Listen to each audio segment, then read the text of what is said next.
He only bumped the handlebar, a soft graze on his way past the row of parked motorcycles outside Johnny's bar. But the biker didn't see an accident. He saw an old man in a faded jacket and decided that was enough reason to strike. One loud crack. An 4-year-old veteran collapsed to the pavement, hands still gripping the bread he'd just bought. The bar crowd stared. Phones stayed in pockets. Not one soul stepped forward. But 30 minutes later, the silence shattered. The sky pulsed with blaze and the Blackhawk descended onto Main Street. Soldiers in tactical gear spilled out like a storm was coming, because that wasn't just any old man. That was someone's father, and someone's unit was watching. Walter Briggs didn't ask for much. At 84, his body had betrayed him in ways that time does to all soldiers. His knees ached every morning. His hearing aid buzzed when the wind picked up. His hands trembled when he tried to button his shirt. But his mind was sharp, sharper than most men half his age. He'd served 3 tours, earned 2 Bronze Stars, survived things that would have broken lesser men. And now, all he wanted was a quiet walk to the corner store for bread and a newspaper. The town of Riverside was small. Population 8,000. One main street, 3 stoplights. Everyone knew everyone, or at least they thought they did. Walter had lived there for 12 years, ever since his wife died and his daughter convinced him to move closer to family. He kept to himself mostly, a nod to the mailman, a wave to the neighbor, but nothing more. He didn't talk about the war, didn't wear his medals, didn't attend the Veterans Day parades. He'd done his time, paid his dues, and now he just wanted peace. Johnny's bar sat on the corner of Main and 5th, a squat brick building with neon signs in the windows and a gravel parking lot that always seemed to be full of motorcycles. It was a biker bar, the kind of place where leather jackets and loud engines were the uniform. Walter usually crossed to the other side of the street when he passed it, not out of fear, just out of preference. He didn't need the noise, didn't need the trouble, but today, the sidewalk on the other side was torn up for repairs. Orange cones and caution tape forced him to walk past the bar, past the motorcycles, past the men who stood outside smoking and laughing, their voices carrying across the street. Walter kept his eyes forward, kept his pace steady. His cane tapped a rhythmic beat against the concrete. Almost there, just a few more steps. That's when his jacket snagged on a handlebar. It wasn't his fault. The bike was parked too close to the sidewalk, its mirror jutting out into the walkway. Walter's sleeve caught it. The bike rocked slightly but didn't fall. He stopped immediately, turned around, hands up in apology. Didn't mean to touch it, son. My jacket's thicker than I thought. He wasn't mocking, wasn't careless. He was just old and kind. But the biker didn't care. He was tall, maybe 6'2", with a shaved head and a neck thick as a tree trunk. His leather vest was covered in patches, skulls, flames, words. Walter couldn't read from where he stood. The man stepped forward, his boots crunching on the gravel. His face was twisted in anger. Or maybe just habit. Son? He repeated, his voice dripping with contempt. You think you can just walk by and touch my bike, old man? Walter's hands were still raised. It was an accident. I apologize. The biker looked at his friends. They were watching now, grinning, waiting. He couldn't back down. Not in front of them. Not when the old man had already made him look weak by apologizing first. So he did what men like him do when they feel small. He made someone else smaller.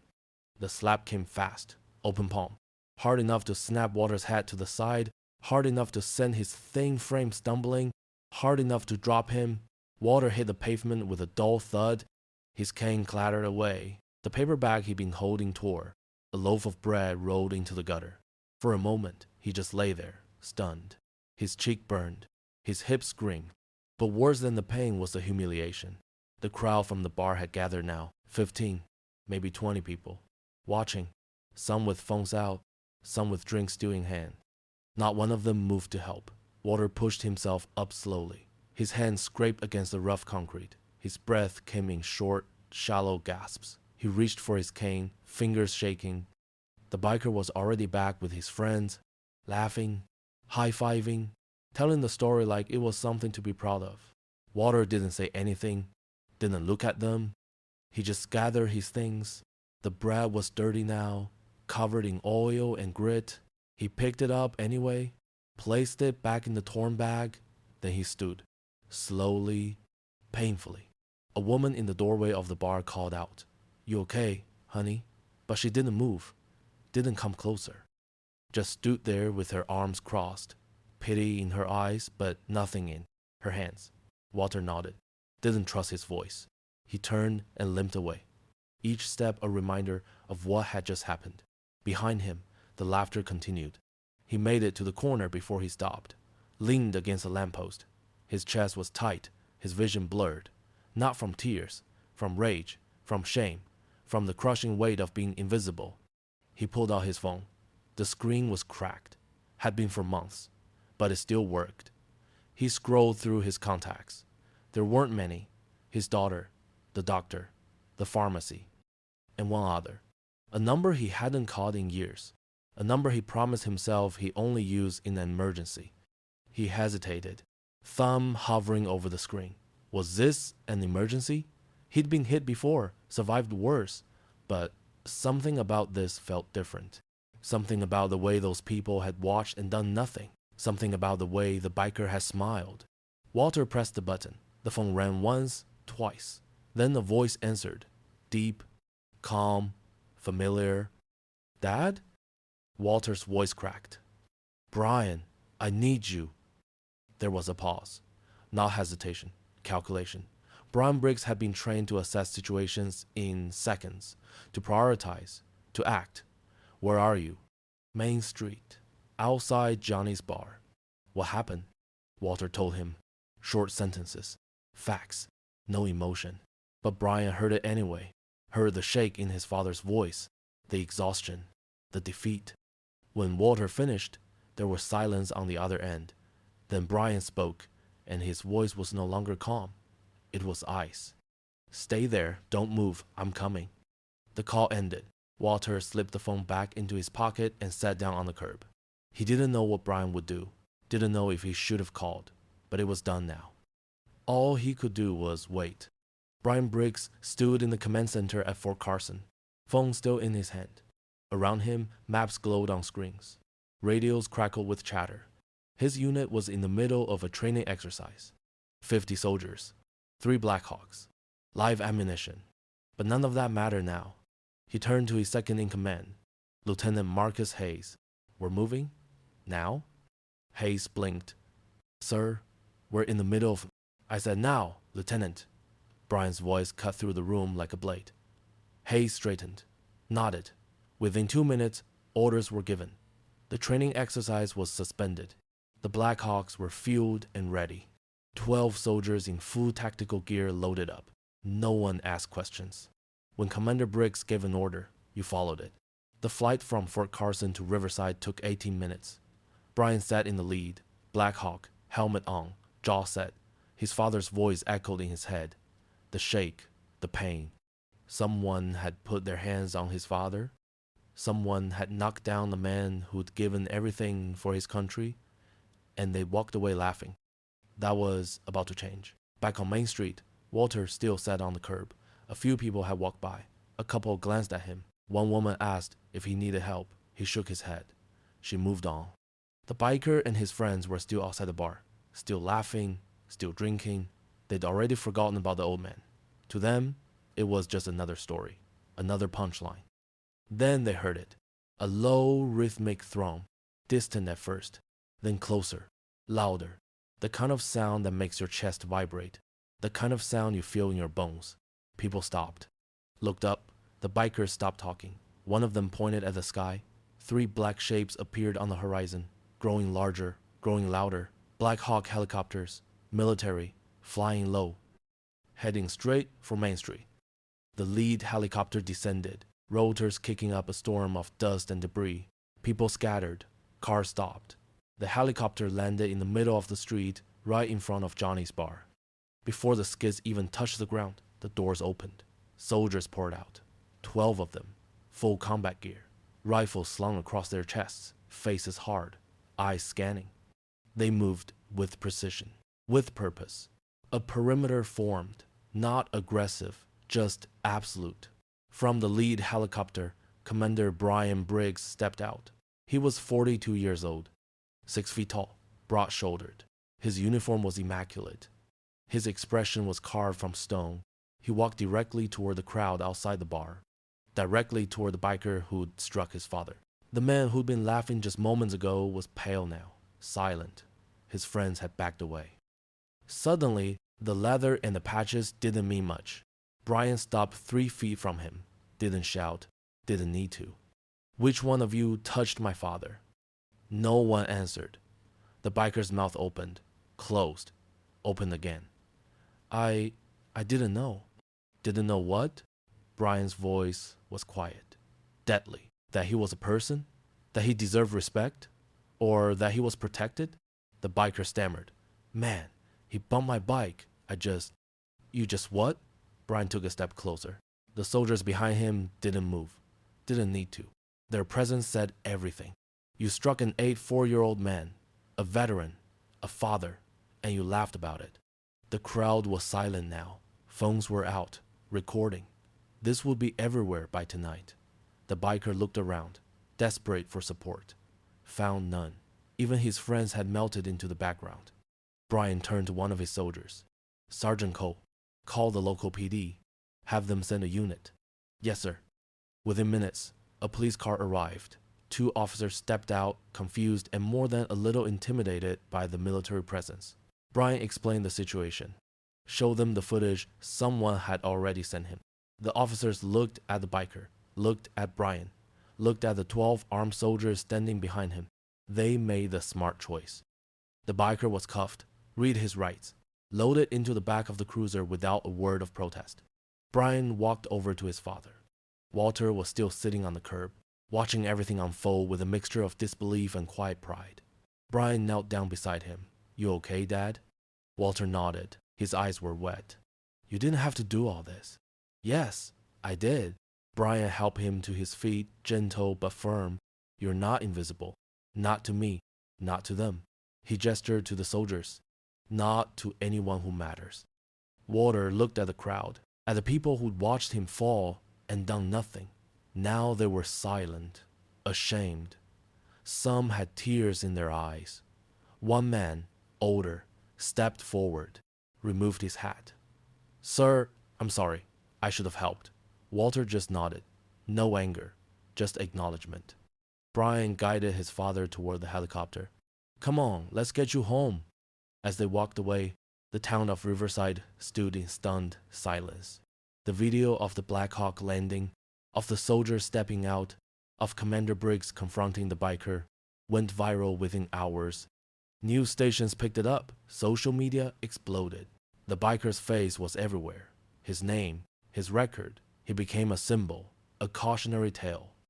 And Walter Briggs, the quiet old man who just wanted to buy bread, became something else. A reminder that every person has a story, that every life has value, that some people don't just walk alone. They walk with an entire unit behind them. 3 days later, the mayor of Riverside issued a formal apology. A plaque was installed outside the corner store where Walter shopped. It didn't have his name, just a message. Respect is not earned by age, rank, or title. It is owed to all. And on Friday nights, when the bikers gathered at Johnny's bar, there was a new rule, an unspoken one. If an old man walked by, you nodded. You stepped aside. You showed respect. Because you never knew who might be watching, and you never knew who might come when the call was made. Walter went back to his quiet life, but he wasn't invisible anymore. People waved, held doors, asked if he needed help, and every time he smiled. Because respect, once lost, can be found again. Sometimes all it takes is one call, one sun, and one Blackhawk landing on Main Street.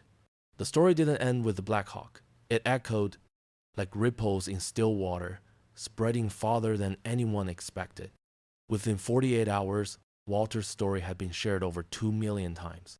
News outlets from across the country called the small Riverside Police Department, asking for interviews, for footage, for anything.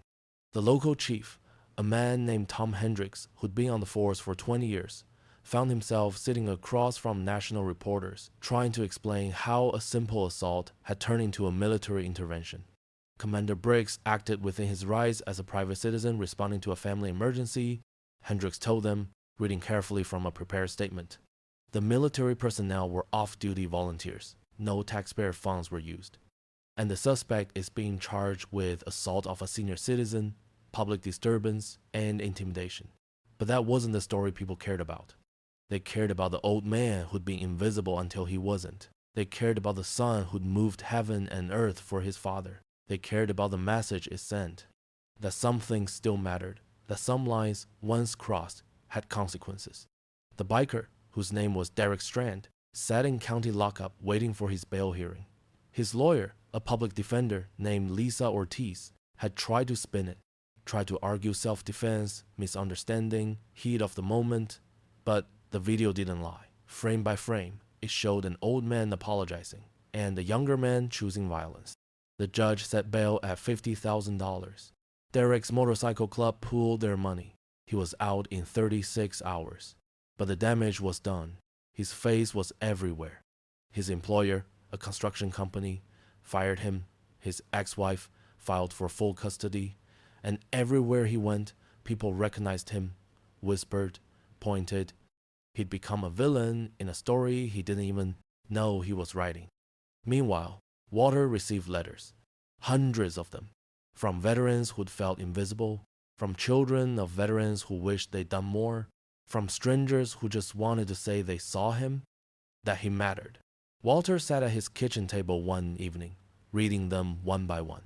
His daughter, Karen, sat across from him, sorting through the envelopes.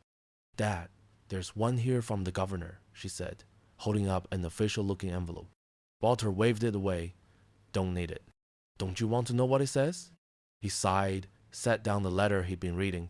"Karen, I didn't do any of this for attention. I just wanted to buy bread." She smiled softly. "I know, Dad, but people need this.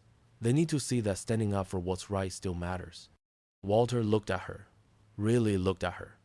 She had her mother's eyes, kind, strong. He reached across the table and squeezed her hand. "Your mother would have hated all this fuss. She would have been proud."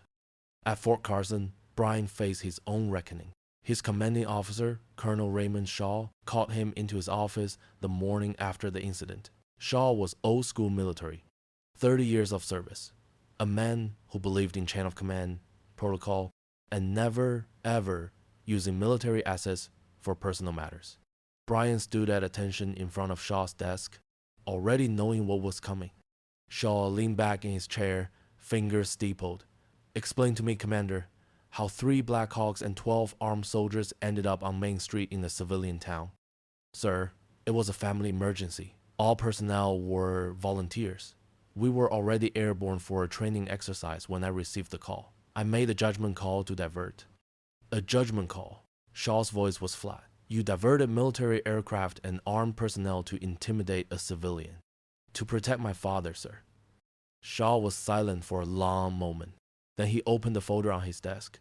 Inside were printouts, news articles, screenshots of social media posts, emails, hundreds of them, from veterans organizations, from senators, from citizens, all saying the same thing. "Thank you, well done. About time someone stood up." Shaw closed the folder. "You broke protocol, Briggs. You know that." "Yes, sir." "And if I wanted to, I could have you court-martialed." "Yes, sir." Shaw leaned forward. "But I won't. You know why?" Brian said nothing. "Because every man in your unit volunteered. Because not one of them hesitated. Because when I called them in for statements, every single one said they'd do it again." Shaw stood, walked around his desk. "You've built something rare, Commander. Loyalty. Trust. And sometimes that matters more than protocol." He extended his hand. Brian shook it, relief flooding through him. "But Briggs," Shaw added, his grip tightening slightly, "don't ever put me in this position again." "Understood, sir." 2 weeks later, Walter received a different kind of visitor. A young man, maybe 25, stood on his porch holding a bouquet of flowers. He was thin, nervous, wearing a jacket too heavy for the weather. Walter opened the door halfway. "Can I help you?" The young man swallowed. Mr. Briggs? My name is Kyle. Kyle Novak. I was at the bar that day. Walter's expression didn't change. I remember. I didn't help you. I just stood there. And I've been thinking about it every day since. Kyle's voice cracked. I'm so sorry. I was a coward. Walter studied him, saw the genuine remorse in his eyes, the weight he'd been carrying. Finally, Walter opened the door wider. Come in. They sat in Walter's small living room. Kyle placed the flowers on the coffee table. For a moment, neither spoke. Then Walter broke the silence. You know what I learned in the war, son? That fear is human. That freezing is human. I froze plenty of times. The difference is what you do after. Kyle looked up, eyes red. What do I do? You make sure next time you don't freeze. Kyle nodded slowly. He stayed for an hour, listened to Walter's stories. Not about the war, about afterward, about coming home, about feeling invisible, about wondering if anything he'd done mattered. And when Kyle left, he didn't feel lighter, but he felt like he had a direction, a purpose. 6 months later, Kyle would start volunteering at the VA hospital, would spend his weekends helping elderly veterans get to appointments, carry groceries, fix things around their houses. He'd never forget the day he froze, but he made sure it defined him forward, not backward. The town of Riverside changed too, subtly. The owner of Johnny's Bar, a man named Frank DeLuca, installed a new policy. Every Friday, veterans drank free. He put up photos on the walls. Local heroes, men and women who'd served. And on the anniversary of the incident, he held a ceremony. Small, quiet, just a plaque outside the bar that read, "Respect is earned by how we treat those who can't fight back." Walter attended, stood in the back, didn't want a speech, didn't want attention. But when Frank called him forward, the crowd parted. And when Frank shook his hand, everyone applauded, not because Walter was a hero, but because he was human, and he'd been seen. That night, Walter sat on his porch, the same porch he sat on 1,000 nights before. But tonight felt different. His phone buzzed, a text from Brian. You okay, old man? Walter smiled, typed back slowly with one finger. Better than okay, son. Better than okay. He looked up at the stars. Somewhere out there, his wife was watching. And maybe, just maybe, she was smiling too. Because in the end, it wasn't about the Blackhawk. It wasn't about the viral video or the news coverage or the plaque on the wall. It was about a simple truth that people had forgotten and needed to remember.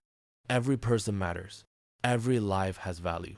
And sometimes, all it takes is one moment, one choice, one call, to remind the world that respect isn't given, it's owed.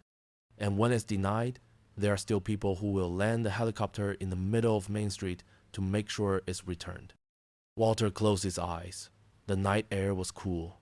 His body still ached, but his heart, for the first time in years, felt light.